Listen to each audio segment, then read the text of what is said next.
this is Fallout Mouth. So basically, the song started like a long time ago. So yeah, in 2019, I sent Akeos like a idea for.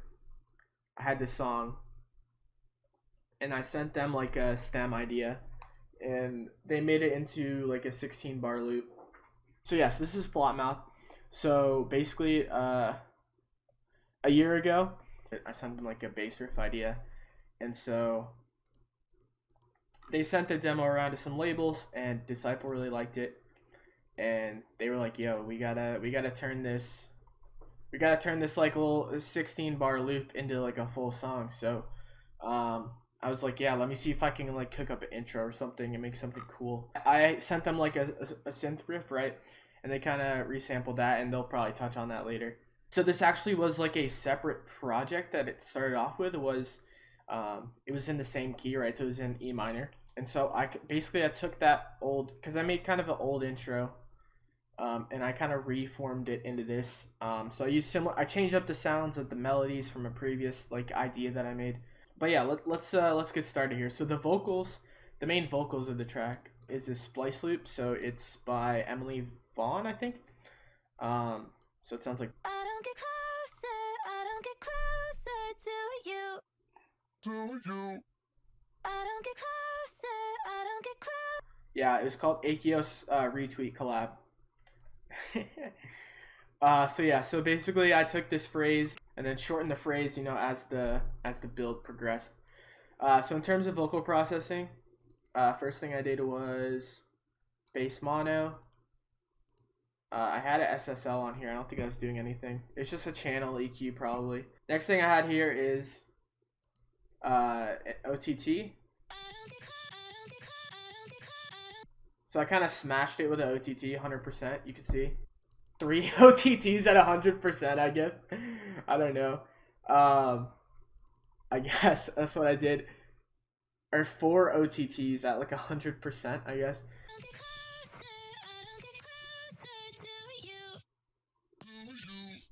So yeah, and then I have this dimension expander. So it's my favorite like stereo winding plugin. So I have it full dry wet, no size, so it kind of. And then I've got an EQ, and then I had a side chain to the kick build, but I turned that off when I stemmed it to them, so that way they could do whatever. Yeah, so basically I just like smashed it with OTT, basically bringing out any sort of quiet sound, kind of just smash it up with OTT. So I used upward compression, which is also known as like expansion. And then we had this little drum fill,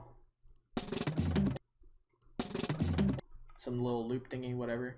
Next thing is the main little intro synth thingy.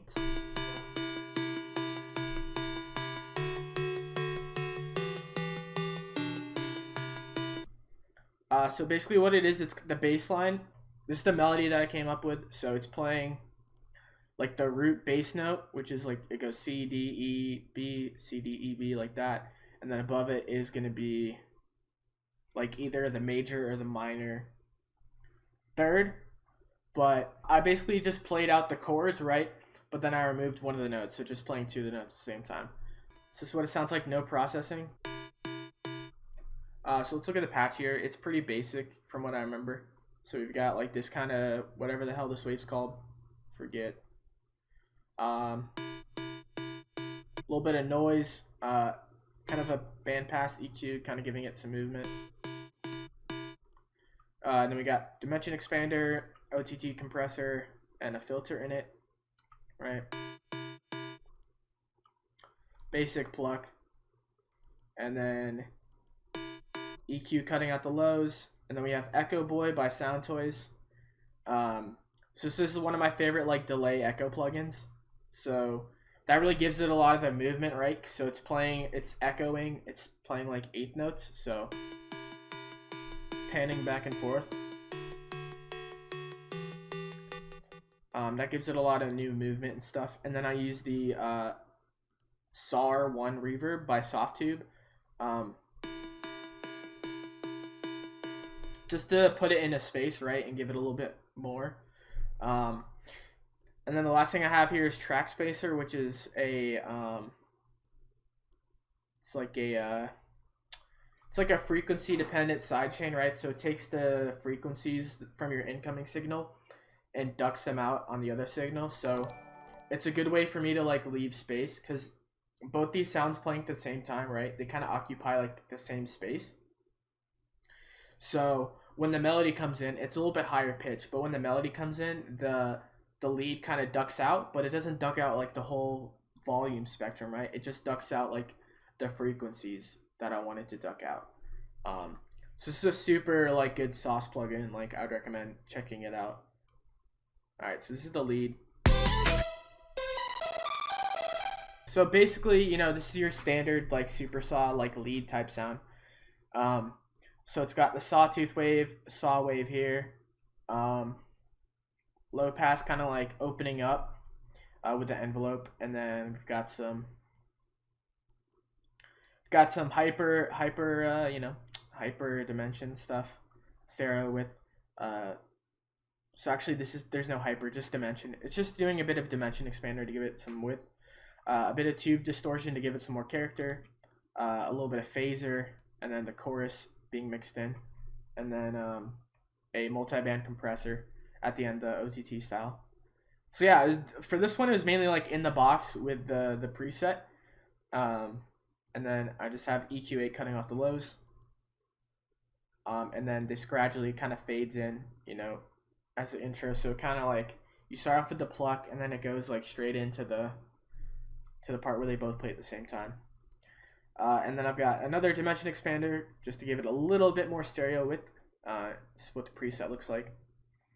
And then I've got, again, the SAR1 reverb by Softtube.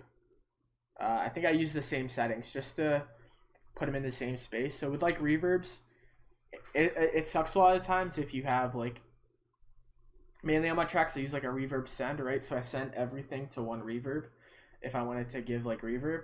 Because if you have all these different reverbs and stuff, it kind of like puts it in different spaces for each things. But to get them to sound more concise, right, and like sounds like they're in the same space, the sounds are in the same space, I use the same reverb. So I'll just send things to reverb. But in this case, I just threw it on because it was like 2 tracks. So then the next thing that gives a lot of movement, right, is the breaks. So they sound like this. So I got this break.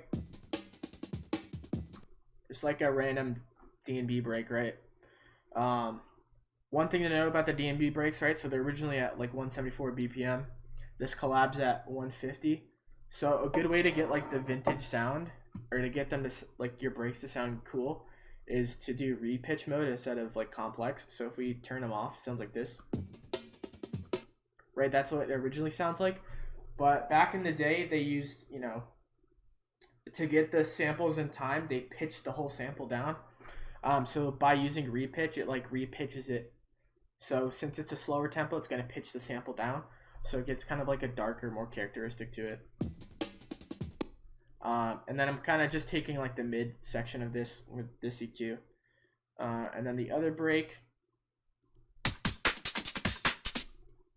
once again, just a random D&B break sample. And then I use the transient shaper. So without it, just had a lot of like ghost note information, stuff like that. So just took the sustain down to kind of like clean it up a little bit, right? And then on the group of the breaks, sounds like this. Turn this off. So they sound pretty like okay, but I use drum bus, so this is like a default Ableton stock effect, which has become like one of my favorite effects. Probably one of my favorite like drum processing buses. So I just turned up the drive and crunch a little bit, and it kind of just makes the drums more aggressive. So without it, right? So it just gives it some more emphasis. Added a bit of reverb, I guess, to it. Yeah, just to put it in a similar space. I don't know why I did a saturator. It doesn't make any sense. And then, of course, clipper, just to make sure nothing is nothing's hitting over 0. So this is my favorite clipper. It's pretty good. The next part is this like low bass, so it sounds like this.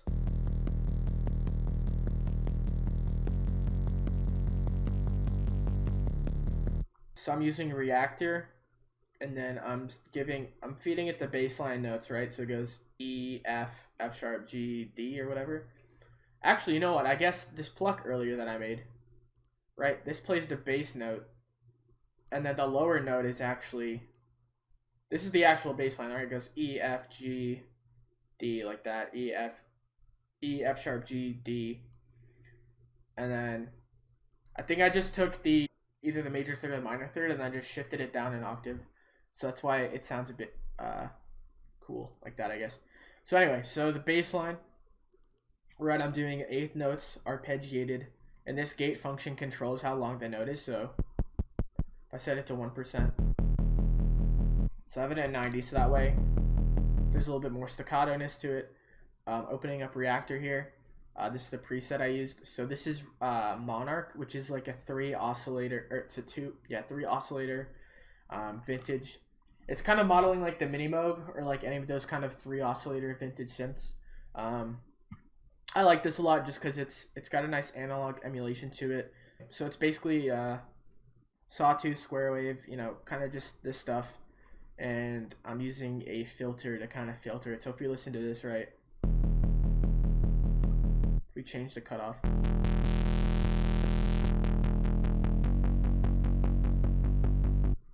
so I like having that like small like filtered kind of sustained bass. So that's what it sounds like before like the distortion. And then I use this PSP vintage warmer. This is like an ancient plugin, like it's been around forever. So I don't know, I think I like was watching a video on it at the time I made this song, and was like, hey, might as well throw this in here, check it out. So it added some nice distortion characteristics to it. So before and then after, just kind of gives it some more oomph. And then a bit of OTT, just to bring out more of the high-end details. A filter kind of on the intro, I'm kind of filtering it in, and then on towards the build, I'm kind of filtering it out, you know.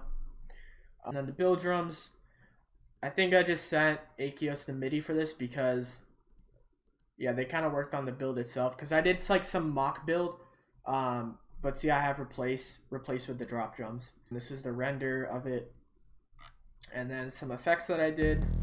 I just threw in like a down filter.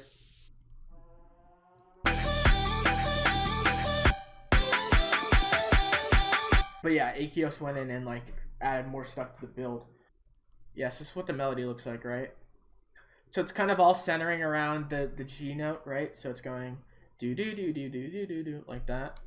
So the way I wrote this was I found like some random MIDI file or something, and then I kind of like the melody, right? But I changed it and kind of made it my own, and added in these little fills like this part.